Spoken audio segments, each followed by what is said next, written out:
এমনকি যখন কুরবানির সময় চলে আসে কিছু বাঙ্গু সুশীল আমাদের এই কুরবানি নিয়ে ব্যঙ্গাত্রিত করে, বলে কি যে এটা জীব হত্যা হয়।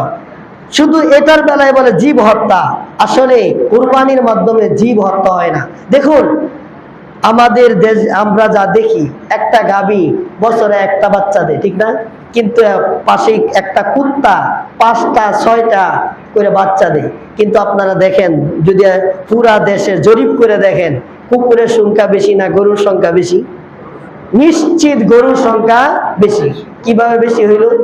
এই গরুর ভিতরে বরকত আছে, কুকুরের মধ্যে বরকত নাই। এই জন্যই 5টা 7টা জন্ম দেওয়ার পরেও দেখা যায় একটা ওই রাস্তার গাড়ির তলে পড়ে মরে, একটা কুয়ায় পড়ে মরে, একটা এমনি মারা যায়। কিন্তু গাভী একটা বাচ্চা দেয়, আর প্রতি বছর শত শত হাজার হাজার গরু কুরবানি দেওয়ার পরেও কুরবানির সময় গরুর শর্ট হয় না। এটাই বরকত। এই জন্য তিরমিজি শরীফের একটা হাদিস শোনাইছিলাম, সিয়ামু ইয়াউমি আরাফাতা ইউকাফিরু আহতাসিবু আলাল্লাহি ইউকাফিরু সানাতাল্লাযী ক্বাবলাহু ওয়া সানাতাল্লাযী বা'দা। আল্লাহর নবী বলছেন যে আরাফার দিনের একদিনের রোজা এটা এমন ফজিলতপূর্ণ যে এটা আমি আল্লাহ তাআলার উপর আশাবাদী, এর বিনিময়ে আগের এবং পরের 1 বৎসরের গুনাহ আল্লাহ তাআলা মাফ করে দিবেন। তো অনেক ফজিলতপূর্ণ, ইনশাআল্লাহ এই দিন আসলে আমরা আমল করব। তো আমাদের মূল এই যে এতগুলো আয়োজন, এর মূল পর্ব হচ্ছে এবং সবচেয়ে ফজিলতপূর্ণ কাজ হচ্ছে কোরবানি। এই কোরবানি সম্পর্কেও আলোচনা করা দরকার। কেন আমরা এই আলোচনাটা কেন? দেখুন, যখন যে বিষয় সামনে চলে আসে সেই বিষয়ের জ্ঞান যদি আমরা ভালোভাবে না জানি, তাহলে দেখা যায় ওই আমলটা ভালোভাবে করা যায় না। এই জন্য যখন যে সময় আমার সামনে যে বিষয়টা সামনে চলে আসে, সেই বিষয়ে আল্লাহর এবং রসুল করিম সাল্লাল্লাহু আলাইহি ওয়াসাল্লামের নির্দেশনা কি সেটা খুঁজে খুঁজে বের করা আমি মুসলমান হিসাবে আমার জিম্মাদারি। তো দেখুন, মানুষ আমরা তো হলাম স্বার্থলোভী, আমরা স্বার্থন্বেষী, এটাই বলা যায়। আমরা ইবাদত করি স্বার্থের সাথে। দেখুন, যারা ইমানদার, প্রকৃতপক্ষে যারা খাঁটি ইমানদার, তাদের কাছে এই কুরবানিটা একটা আনন্দের বিষয়। আর যারা দুর্বল ইমানদার, তাদের কাছে এটা ঝামেলাপূর্ণ বিষয়। খাঁটি ইমানদার এটাকে আনন্দ চিত্তে গ্রহণ করে নিবে, আর যারা দুর্বল ইমানদার সেটার ব্যাপারে ঝামেলা দেখাবে, বিভিন্ন অজুহাত খুঁজবে। এটা বোঝার জন্য একটা এক্সাম্পল দিই। আমাদের সমাজে দেখবেন কিছু মানুষ আছে মহাব্বত নিয়ে কাজ করে, বিনিময়ের আশা করে না, যাকে আমরা বলি প্রেমিক, সাহিত্য বাংলায় বলি প্রেমিক। আর কিছু মানুষ আছে তার শ্রম ব্যয় করে শুধুমাত্র টাকা পয়সার আশায়, যাকে আমরা বলি শ্রমিক, যে শ্রম ব্যয় করে। দেখুন, এটা খুব ভালো করে বুঝবেন, উদাহরণটা বুঝবেন, এরপরে আমাদের হালাতটা বুঝবেন ইনশাআল্লাহ। তো ধরেন আপনি একটা ইন্ডাস্ট্রিতে কাজ করলেন, অথবা একজন বদলি কামলা রাখলেন, সে সারাদিন আপনার কাজ করলো এবং তাকে কন্ট্রাক্ট করে রাখলেন যে তুমি আমার সারাদিন কাজ করে দিবি, তোমাকে 1000 টাকা দিবি। তো এই যে একজন লোক আমার কাজ করে দিচ্ছে, চুক্তি হয়েছে কিসের জন্য? টাকার বিনিময়ে। সে কাজ করছে কিসের জন্য? টাকার বিনিময়ে। এখন আপনি তার কাজ কারবার দেখে দেখলেন যে সে খুব স্বতঃস্ফূর্তভাবে কাজ করে এবং গুরুত্ব সহকারে কাজ করে, কোনো ফাঁকিবাজি করে নাই এবং নিজের আপন মনে করে কাজ করছি। তার কাজে খুশি হইয়া দিন শেষে তাকে আগে 1000 টাকা দিলেন, এই নাও তোমার পাওনা টাকা। তো যখন এই পাওনা টাকাটা দিয়ে দেন, সে বেজায় খুশি। এখন যদি আরো 500 টাকা দেন যে তোমার কাজে আমি খুশি হয়ে আরো 500 দিলাম, বলেন তো ওই কামলা অনেক বেশি খুশি হবে না? অনেক খুশি হবে। এই যে সে টাকাটা আপনি দিলেন এবং সে যে পেল কিসের বিনিময়ে? শ্রমের বিনিময়ে, ঠিক নেই? তাহলে এখানে সে তার কষ্ট ব্যয় করছে কিসের জন্য? টাকার জন্য, টাকা রোজগারের জন্য, টাকার আশায় এই কাজ হাতে নিয়েছে। পক্ষান্তরে কিছু মানুষ এমনও পাওয়া যায় যে কোনো কিছুর আশা নাই, বরং প্রেম ভালোবাসার টানে তার জন্য কাজ করে। যেমন বর্তমান সময়ে অনেক প্রেমিকেরা, অবৈধ প্রেমিকেরা এটা করে। আমাদের সবচেয়ে উদাহরণ আমাদের আম্মা জান আমাদেরকে লালন পালন করেছে। আপনি যদি ওনাকে চিন্তা করেন বড় হইয়া, আপনি যেহেতু এখন বড় হইছেন, এখন কর্ম করেন, এখন যদি আপনার মায়ের দ্বারে যায় বলেন যে মা, তুমি আমাকে 10 মাস 10 দিন গর্ভে ধারণ করেছ, তুমি আমার জন্য নিজের অনেক পছন্দের খাবার নিজে খাও নাই, নিজে না খায়া সন্তানরে খাওয়াইছো, আবার অনেক রাত এমন হয়েছে যে আমাকে ঘুম পাড়াইতে গিয়ে তুমি ঘুমাও নাই, আবার অনেক এমন হয়েছে যে আমার একটু অসুবিধা হলে সেই অসুবিধাটা তুমি বক্ষে ধারণ করেছ। অর্থাৎ রাতের বেলায় অনেক সময় এমন হয়েছে আমি তোমার কুল বিছনায় কুল মুতে প্রস্রাব করে ভিজিয়ে দিছি। এই যে কষ্ট করে আমাকে নিধারুণ কষ্ট করে লালন করেছ, এখন আমি তোমাকে বিনিময় দিতে চাই। বলেন তো দেখি, মা কি আপনার কাছ থেকে বিনিময়ের আশা করবে? বরং সেই মা এই যে নিজের আরামের ঘুম হারাম করছে সন্তানের জন্য, বলেন তো কিসের আশায়? সন্তানের প্রতি ভালোবাসার টানে। এই যে কষ্টটা যে করতেছি কিসের জন্য? ভালোবাসার জন্য। যে আমার কলিজার ধন সন্তান, তার প্রতি মায়া মমতা, এই কারণে মায়া মমতা থাকার কারণেই এই সন্তানকে বক্ষে ধারণ করেছি। এই সন্তানের জন্য নিজের ঘুম কুরবানি দিয়েছি। এই সন্তানের জন্য, সন্তান যাতে আরামে ঘুমায় সেই জন্য মা না ঘুমিয়ে রয়েছে। কিসের আশায়? মোহাব্বতের কারণে। কোনো বিনিময় না, এখানে কোনো বিনিময় না, কোনো উদ্দেশ্য নাই। উদ্দেশ্য একটাই যে আমার সন্তান যেন কি হয়, সুখী হয়, আমার সন্তানের কষ্ট না হয়। ঠিক আল্লাহর বান্দাদের মধ্যেও ইবাদত আমরা যারা করি আবেদ, আমাদের মধ্যেও দুইটা শ্রেণী আছে। কিছু সংখ্যক মানুষ আল্লাহর ইবাদত করে এই জন্য যে আল্লাহর যদি ইবাদত করি আল্লাহ তাআলা সওয়াব দিবে, আল্লাহ তাআলা জান্নাত দিবে। ইবাদত যদি না করি তাহলে আল্লাহ পাক আমাকে জাহান্নামে দিবে, না আল্লাহ তাআলা মারবে, শাস্তি দিবে। আর কিছু বান্দা এমন আছে যাদের লক্ষ্য উদ্দেশ্য হলো একমাত্র যে আল্লাহকে রাজি খুশি করা, আল্লাহর প্রেমে আসক্ত হয়ে ইবাদত করা। এই জন্য তারা দেখে না, যারা আল্লাহর প্রেমিক হয় তারা দেখে না কখনো যে তাদের মধ্যে কোন স্বার্থ রক্ষা হচ্ছে কিনা, কোন বিধানটা ফরজ, কোনটা ওয়াজিব, কোনটা নফল, সেটা যাচাই করে না। তাদের কাজ হলো তারা দেখবেন সর্ব অবস্থায় ফরজ নামাজও পড়ছে, সুন্নতও পড়ছে, ভেতরে পড়ছে, নফল পড়ছে, মুস্তাহাব খুইটা খুইটা ছোট ছোট ইবাদতগুলো ছাড়ছে না, বরং সর্ব অবস্থায় আল্লাহকে রাজি খুশির জন্য ইবাদত করে। এবং এক বুজুর্গানে কেরাম তো বলেনি যে একজন ওনাকে জিজ্ঞাসা করে আপনি কেন ইবাদত করেন? তিনি বলেন যে আমি ইবাদত করি একমাত্র আল্লাহকে পাওয়ার জন্য। আর কোরআনে কারীমের ভিতরে 2 নম্বর পারাতে আসছি, ওয়াল্লাযীনা আমানু আশাদ্দু হুব্বান লিল্লাহ। আল্লাহ যারা খাঁটি ঈমানদার তাদের আল্লাহর জন্য প্রেম দুনিয়ার সবচাইতে বেশি হবে। এবার আসুন আমাদের মূল কথায়।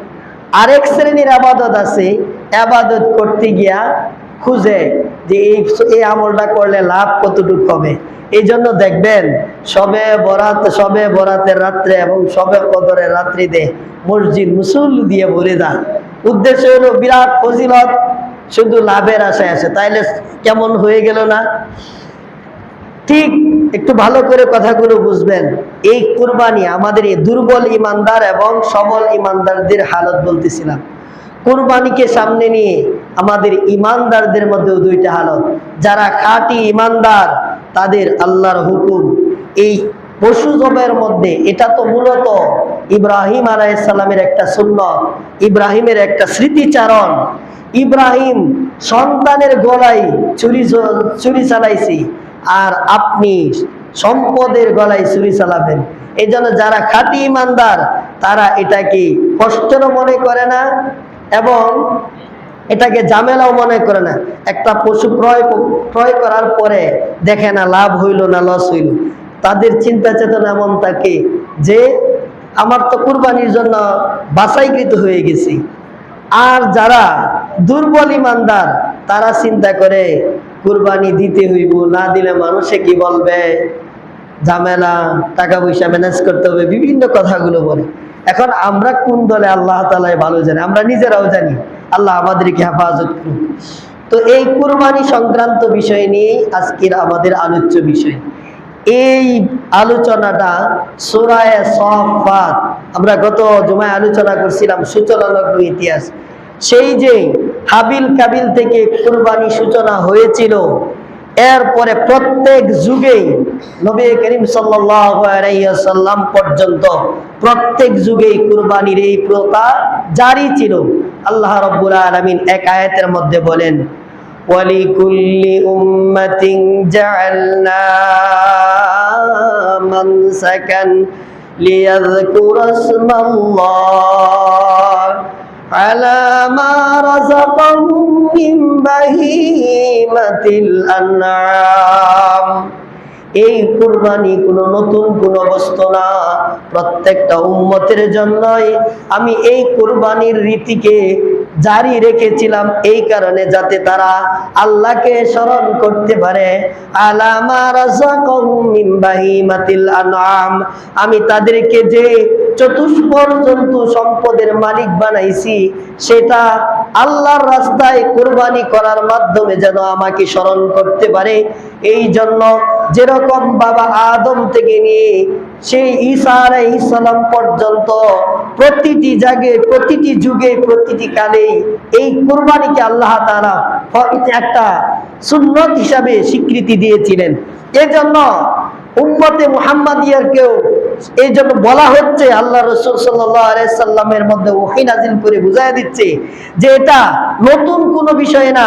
পৃথিবীর সৃষ্টি লগ্ন থেকে কুরবানি এটা একটা আল্লাহর কুদরতি ঐশী বাণী। সুতরাং এই কুরবানিকে সামনে নিয়ে কোনো ধরনের টাল বাহানা করা যাবে না। এবার আসুন আমাদের সামনের যে কুরবানি সেটার ইতিহাস কি। ইবনে মাজাহ শরীফের মধ্যে হাদিস, আন যায়েদ ইবনে আরকাম রাদিয়াল্লাহু তাআলা আন, যায়েদ ইবনে আরকাম রাদিয়াল্লাহু তাআলা হইতে বর্ণিত, قال أصحاب رسول الله صلى الله عليه وسلم يا رسول الله ما هذه الأضاحي। যায়েদ ইবনে আরকাম রাদিয়াল্লাহু তাআলা হইতে বর্ণিত, তিনি বলেন রাসূল করিম সাল্লাল্লাহু আলাইহি সাল্লামের সাহাবায়ে কেরামগণ একবার আল্লাহ রাসূলকে জিজ্ঞাসা করলেন, ইয়া রাসূলুল্লাহ, ওগো আল্লাহর রাসূল, মা হাদিহিল আদাহি, এই কুরবানি এটা কি? কুরবানি এটা কি? এই যে কুরবানি করার যে রীতি সেটা কি? এই প্রশ্ন করার পরে রাসূল করিম সাল্লাল্লাহু আলাইহি সাল্লাম সাহাবীদের প্রশ্নের উত্তরে বলেন, ওয়া সুন্নাতু আবিকুম ইব্রাহিম আলাইহিস সালাতু ওয়াস সালাম। আল্লাহ রাসূল বলেন যে এটি হচ্ছে ইব্রাহিম আলাইহিস সালাম এর সুন্নাত, ইব্রাহিম আলাইহিস সালামের সুন্নাত। তো ইব্রাহিম আলাইহিস সালামের সুন্নাত বলতে কি, আল্লাহ পাক রব্বুল আলামিন ইব্রাহিম আলাইহিস সালামকে সবচাইতে নবীদের মধ্যে সবচাইতে বেশি পরীক্ষা নিয়েছিলেন ওনাকে। সূরা বাকারার এক আয়াতে আসছে, وَإِذِ ابْتَلَى إِبْرَاهِيمَ رَبُّهُ بِكَلِمَاتٍ فَأَتَمَّهُنَّ। আল্লাহ পাক রব্বুল আলামিন পয়গম্বর ইব্রাহিম আলাইহিস সালামকে অনেক বস্তু দ্বারা পরীক্ষা নিয়েছিলেন। এই জন্য ইব্রাহিম আলাইহিস সালামকে বলা হয় খলিলুল্লাহ। খলিল মানে হচ্ছে বন্ধু। খাল্লা ইয়াখুল্লু খলিলান অর্থ হলো একনিষ্ঠ হওয়া, খালি করা, একবারে মধ্যস্থ থেকে, দিল থেকে। তো ইব্রাহিম আলাইহিস সালাম হলেন খলিলুল্লাহ। আর আমাদের নবী কি বলেন তো দেখি, হাবিবুল্লাহ, হাবিবুল্লাহ। তো ইব্রাহিম আলাইহিস সালাম থেকে যতগুলো পরীক্ষা নিয়েছিলেন, ইনশাআল্লাহ কোনো এক সময় ইব্রাহিম আলাইহিস সালামের জীবনী সংক্রান্ত কি কি পরীক্ষা নিয়েছিলেন এটির একটা একটা করে একদিন আলোচনা করব। আজকে শুধু কোরআনে সফাতের মধ্যে লাস্ট একটা কথা তুলে ধরা হয়েছে। ইব্রাহিম আলাইহিস সালাম ওনার প্রায় 86 বছর পর্যন্ত হয়ে গেছে, ওনার বংশে কোনো সন্তান হয় না। এই সন্তানকে চেয়ে আনলেন। কোরআনে আসছে সূরা সফাতে যে রব্বি হাবলি মিনাস সালিহিন, আল্লাহ আমাকে একটা নেক সন্তান দান করেন। তারপরেই আল্লাহ আয়াত নাযিল করেন ফাবাশশারনাহু বিগুলামিন হালিম। আল্লাহ বলেন আমি তাকে একটা সহনশীল কিশোরের সহনশীল সন্তানের সুসংবাদ দিলাম। এই হচ্ছে সূত্রপাত। এখন এখানেও ইতিহাস আছে, এখানেও পরীক্ষা হয়েছে। এই সন্তান কিভাবে আসলো আপনারা জানেন, যেটা হজের কর্মভূমির মধ্যে জমজম কিভাবে আসলো এটার ইতিহাস হয়তো আপনারা শুনছেন। আমি ওই আমাদের সাবেক ইমাম সাহেব হুজুর যখন জেলে গেছিল তৎকালীন আমি এই মেহরাবি আলোচনা করছিলাম এটা। তো দেখুন আল্লাহ রাব্বুল আলামিন এখানে ইব্রাহিম আলাইহিস সালাম থেকে সর্বোচ্চ পরীক্ষা নিছেন। কি পরীক্ষা?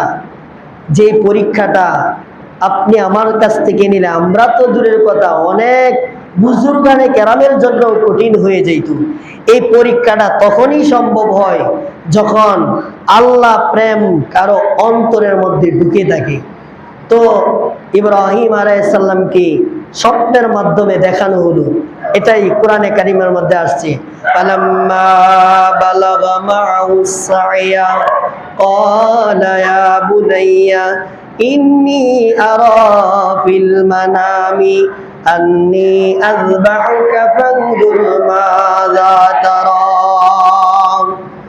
যখন ওই শিশু ইসমাইল বাপের সাথে চলাফেরা করার বয়সে উপনীত হলো, এখানে একটা মিস্টেক হয়, কেউ বলে 9 বছর, কেউ বলে 7 বছর, এরকম না। শব্দ হলো বালাগা মা'আহুস সা'য়া, সা'ই অর্থ চলাফেরা করা, সাথে চলাফেরা করা। তবে তাফসিরে মাযহারির মধ্যে আনছে 13 বছরের কথা। আর কোন কোন মুফাসসিরিনে কেরাম বলেন যে বালক হয়ে গেছিল।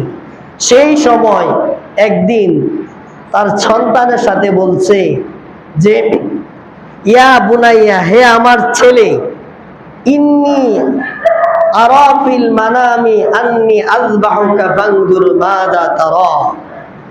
ও আমার সন্তান, আমি স্বপ্নের মাধ্যমে দেখতে পেয়েছি যে আমি তোমাকে জবে করছি। এখানে একটা প্রশ্ন হয় যে স্বপ্নের মাধ্যমেই কেন আল্লাহ তাআলার এই নির্দেশটা আসলো? এর এক উত্তর হইল আম্বিয়া কেরামের স্বপ্ন হলো ওহী, রুয়াউল আম্বিয়ায়ে ওয়াহয়ুন, হাদিসের দ্বারা এটা প্রমাণিত। দ্বিতীয় কথা, সরাসরি বলতে পারত। যদি সরাসরি বলতেন আল্লাহ পাকের উদ্দেশ্য ছিল না সন্তানকে জবে করা, সন্তানের গলায় ছুরি চালানো, এটা আল্লাহর উদ্দেশ্য ছিল না। এই কারণে স্বপ্নের মাধ্যমে সন্তানের কে দেখানো হয়েছে। আর আপনারা জানেন স্বপ্নে, এই স্বপ্নের জগৎটাকে বলা হয় আলমে মিসাল। আলমে মিসাল অর্থাৎ ভবিষ্যতে কিটা হবে সেটার একটা উদাহরণ দেখানো হয়। যেমন এলেমের মিসাল হইল দুধ। কেউ যদি স্বপ্নে দেখতে পায় যে দুধ পান করছে তাহলে বোঝা যায় তার এলেম হবে। বিভিন্ন ব্যাখ্যা আছে। তো সন্তানের শুরুতে উনার কাছ থেকে একটা কুরবানি নেওয়ার উদ্দেশ্য ছিল আল্লাহ তাআলা, এই জন্য স্বপ্নের মাধ্যমে আসছে। তো অনেক লম্বা ইতিহাস, ইনশাল্লাহ ঈদের দিন বলবো না, আজকে এটা বললে আর আমাদের বাকি কথা বলতে পারবো না। তো এই সন্তানকে কুরবানি করে আল্লাহর নবী ইব্রাহিম আলাইহিস সালাম কি বুঝাইতে চাইলেন যে আমার সন্তানের চাইতেও আল্লাহর ভালোবাসা আমার অন্তরে বেশি। এই জন্যই বুজুর্গ কেরামগণ এই কথাটাই বলেন যে আমরা ইবাদত করি কেবলমাত্র আল্লাহকে রাজি খুশি করার জন্য, জান্নাত জাহান্নাম আমাদের উদ্দেশ্য না। উদ্দেশ্য হলো একমাত্র আল্লাহকে রাজি এবং খুশি করা। তো এই থেকে ইব্রাহিম আলাইহিস সালাম তো ছিলেন পয়গম্বর, এই জন্য সন্তানের গলায় ছুরি চালাইছি, ঠিক না? এখন আমরা তো আর নবী না, আমাদের ঈমান তো আর এতটা নাই, কিন্তু আমরা সেই সম্পদের গলায় ছুরি চালিয়ে আল্লাহ তাআলার এই হুকুম বাস্তবায়ন করব, আল্লাহর প্রিয় হবে ইনশাআল্লাহ। প্রিয় হাজিরিন, তো আল্লাহ রাসূল উত্তর দিলেন সুন্নাতু আবিকুম ইব্রাহিম, এটা ইব্রাহিম আলাইহিস সালাম এর সুন্নাত। এরপরে সাহাবায়ে কেরাম প্রশ্ন করলেন ফামা লানা ফীহিন্না ইয়া রাসূলুল্লাহ, ওগো আল্লাহর রাসূল, আমরা যদি এই সুন্নাত পালন করি তাহলে আমাদের কি ফায়দা হবে? উত্তরে রাসূল করিম সাল্লাল্লাহু আলাইহি ওয়াসাল্লাম বলেন বিকুল্লি শাআরাতিন হাসানাতুন, নবীজি বললেন প্রতিটি পশমের বিনিময়ে একটি করে নেকি দেওয়া হবে। সুবহানাল্লাহ। সাহাবায়ে কেরাম আবার প্রশ্ন ছুড়ে দিলেন ইলা ইয়া রাসূলুল্লাহ ফাসসুফু ইয়া রাসূলুল্লাহ, ক্বালা বিকুল্লি শাআরাতিন মিনাস সুফি হাসানা। সাহাবায়ে কেরাম বললেন যে এত চুলের কথা বললেন, যদি পশমেরও কি জন্য সওয়াব হবে? আল্লাহ রাসূল বলেন প্রতিটি পশমের বিনিময়েও, প্রতিটি লোম এবং শরীরের প্রতিটি অঙ্গ প্রত্যঙ্গের বিনিময়েও আল্লাহ তাআলা সওয়াব দিবেন। জোরে বলি না সুবহানাল্লাহ। তিরমিজি শরীফের মধ্যে এক দীর্ঘ হাদিসের মধ্যে এই কথাটা অংশটাও যোগ আছে। ওয়া ইন্নাহা লায়াতিল কিয়ামাতি বিআশআরিহা বিকুরুনিহা ওয়া আশআরিহা ওয়া আযলাফিহা ওয়া ইন্নাদ দামা লায়াকাউ মিনাল্লাহি বিমাকানিন ইয়াকরাবু মিনহু ফিল আরদ। আল্লাহ রাসূল সাল্লাল্লাহু আলাইহি ওয়াসাল্লাম বলেন যে পশুকে কুরবানি দেওয়া হয়, ওই কুরবানির পশুটা কিয়ামতের দিন তার শিং নিয়ে কিয়ামতের ময়দানে উঠবে এবং তার খুর নিয়ে, লেজ নিয়ে, শিং নিয়ে সেই পশু উঠবে। এবং ওয়া ইন্নাদ দামা লা ইয়াকাউ মিনাল্লাহ বিমাকানিন ইয়াকরুবু মিনহু ফিল আরদি, আল্লাহর নবী বলেন যে পশুকে যেই জায়গায় কুরবানি দেওয়া হয়, জবে করার পর ওই পশুর রক্তের ফোঁটা জমিনে পড়ার আগেই বিশেষ এক মর্যাদায় আল্লাহ রাব্বুল আলামিনের কাছে এর সম্মান পৌঁছে যায়, যা কোরআনের এক আয়াতে আসছে লা ইয়ানালাল্লাহু লুহুমুহা ওয়ালা দিমাউহা ওয়ালাকিন ইয়ানালুহুত তাকওয়া মিনকুম।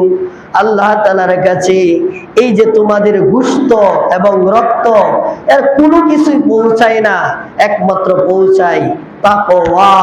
তাকওয়া আল্লাহর কাছে পৌঁছায়। প্রিয় হাজিরিন, এই কুরবানির যে যতগুলো ফজিলত, তার ভিতরে আরো একটা ফজিলতের কথা হাদিসের মধ্যে এসেছে। রাসূল করিম সাল্লাল্লাহু আলাইহি ওয়াসাল্লাম আনাস রাদিয়াল্লাহু তাআলা আনহু থেকে বর্ণিত। আনাস রাদিয়াল্লাহু তাআলা আনহু বলেন যে ضحى رسول الله صلى الله عليه وسلم 10 سنين في الضحى। রাসূল করিম সাল্লাল্লাহু আলাইহি ওয়াসাল্লাম আনাস রাদিয়াল্লাহু তাআলা আনহু বলতেছেন যে আল্লাহ রাসূল মদিনায় যে 10 বছর অবস্থান করেছিলেন, সেই 10টি বছরের প্রতি বছরে 2টি করে দুম্বা আল্লাহ রাসূল কুরবানি করতেন। এবার দেখেন আল্লাহ রাসূল 2টা কুরবানি করতেন। এখান থেকে বোঝা যায় যে কুরবানি যাদের উপর ফরজ, তারা তো, যাদের উপর ওয়াজিব তারা তো করবেই, বাকি যাদের সামর্থ্য হয়, যাদের সামর্থ্য আছে কুরবানি করার মতো, তারাও যেন কুরবানি করে। আর যাদের উপর ওয়াজিব হয়ে গেছে তারাও যেন নফল কুরবানি করে, ওয়াজিব কুরবানির সাথে সাথে নফল কুরবানিও করে। এখন আসেন, কেউ যদি কুরবানি না করে তাহলে কি হালত? আল্লাহ রাসূল সাল্লাল্লাহু আলাইহি সাল্লাম বলেন মাল্লাহু সাইতুন ফালাম ইউযহি ফালা ইয়াকরুবান্না মুসাল্লানা। রাসূল করিম সাল্লাল্লাহু আলাইহি সাল্লাম ইরশাদ ফরমান, যাকে আল্লাহ তাআলা সামর্থ্য দিয়েছে, আল্লাহ পাক যাকে স্বাবলম্বী বানিয়েছে, যার উপর এই কুরবানি ওয়াজিব করা হয়েছে কিন্তু সে কুরবানি করে নাই, নবীজি বলেন ফালা ইয়াকরুবান্না মুসাল্লানা, সে যেন আমাদের ঈদগাহের কাছেও না আসে। এই কথাটার মাধ্যমে আল্লাহ রাসূল সাল্লাল্লাহু আলাইহি সাল্লাম ভয়াল এক ধমকি দিয়েছেন। যখন আমরা কারো উপর রাগ হই তখন আমরা কি বলি, যে তারা যেন আর আমার চোখের সামনে না দেখি, তুমি কখনো আমার কাছে দিয়েও যাইবে না, এরকম কথা বলি না? এই কথার অর্থ হলো যে আমি তোমার উপর ভীষণ রাগ। তো রাসূল করিম সাল্লাল্লাহু আলাইহি সাল্লাম এখানে যে শব্দ চয়ন করেছেন, এই শব্দটা থেকে বোঝা যায় যে আল্লাহ পাক রব্বুল আলামিন তাকে সমর্থ দিছে অথচ কুরবানি করে নাই। আল্লাহ রাসূল বলেন ফালা ইয়াকরুবান্না মুসাল্লানা, এমন মুসল্লি যেন আমার ঈদগাহের কাছেও না আসে। আল্লাহ রাসূল সাল্লাল্লাহু আলাইহি ওয়াসাল্লাম এরকম ধমকি দিয়েছেন। এই জন্য আমাদের যাদের সামর্থ্য আছে আমরা ইনশাআল্লাহ বেশি বেশি কুরবানি করব। আল্লাহ তাআলা এই কুরবানির মাধ্যমে আমরা নিজেদের মনের ভিতরের পশুটাকে বের করে দিব ইনশাআল্লাহ। আল্লাহ দেখুন বর্তমান সময়ে এখন আমাদের ইন্ডিয়াতেই কুরবানির গরুর মধ্যে নিষেধাজ্ঞা দিয়ে দেওয়া হয়েছে। এমনকি যখন কুরবানির সময় চলে আসে কিছু বাঙ্গু সুশীল আমাদের এই কুরবানি নিয়ে ব্যঙ্গাত্মক করে, বলে কি যে এটা জীব হত্যা হয়। শুধু এটার বেলায় বলে জীব হত্যা, আসলে কুরবানির মাধ্যমে জীব হত্যা হয় না। দেখুন আমাদের দেশ আমরা যা দেখি, একটা গাভী বছরে একটা বাচ্চা দেয়, ঠিক না? কিন্তু পাশে একটা কুত্তা 5টা 6টা করে বাচ্চা দেয়। কিন্তু আপনারা দেখেন, যদি পুরা দেশে জরিপ করে দেখেন, কুকুরের সংখ্যা বেশি না গরুর সংখ্যা বেশি? নিশ্চিত গরুর সংখ্যা বেশি। কিভাবে বেশি হইল? এই গরুর ভিতরে বরকত আছে, কুকুরের মধ্যে বরকত নাই। এই জন্যই 5টা 7টা জন্ম দেওয়ার পরেও দেখা যায় একটা ওই রাস্তার গাড়ির তলে পড়ে মরে, একটা কুয়ায় পড়ে মরে, একটা এমনি মারা যায়। কিন্তু গাভী একটা বাচ্চা দেয়, আর প্রতি বছর শত শত হাজার হাজার গরু কুরবানি দেওয়ার পরেও কুরবানির সময় গরুর শর্ট হয় না। এটাই বরকত। এই জন্য এই গো হত্যা যারা এখানে দরদি সাজে, দেখবেন এরা যখন শুকর বা কুকুর অন্যান্য প্রাণী হত্যাকাণ্ড হয় তখন ওদের মুখ খুলে না। শুধুমাত্র ইসলামের এই বিধান যখন কুরবানি আসে তখন তারা মূলত ইসলামকেই সইতে পারে না। এই জন্য এই ধরনের কথা পরিচিত আসে। এই জন্য আমাদের যাদের সামর্থ্য আছে আমরা তো দিবই, যাদের আমাদের সামর্থ্য নাই কিন্তু যদি ইচ্ছা করি দিতে পারবো, আমরাও দিব ইনশাআল্লাহ। তাহলে এখন এটা আমাদের শিয়ারুল মুসলিমিন, মুসলমানদের একটা ঐতিহ্য। এই ঐতিহ্যকে ধরে রাখা আপনি আমার জিম্মাদারি। এই জন্য ওরা যত আমাদের এই কুরবানির বিভক্ত অবস্থান নিবে, আমরা বেশি বেশি কুরবানি করে এটা প্রমাণ করে দিব যে না, আমরা এমনি যদিও আমল একটু কম করি কিন্তু আমাদের ঐতিহ্য নিয়ে আঘাত আসলে আমরা সহজে সেটা মেনে নিব না। এই জন্য আল্লাহ তাআলা আমাদেরকে সঠিকভাবে কুরবানির পশু ক্রয় করা এবং নিয়ত খালেস করে কুরবানি করার মতো তৌফিক দান করুক। সকলে পড়ি আমিন।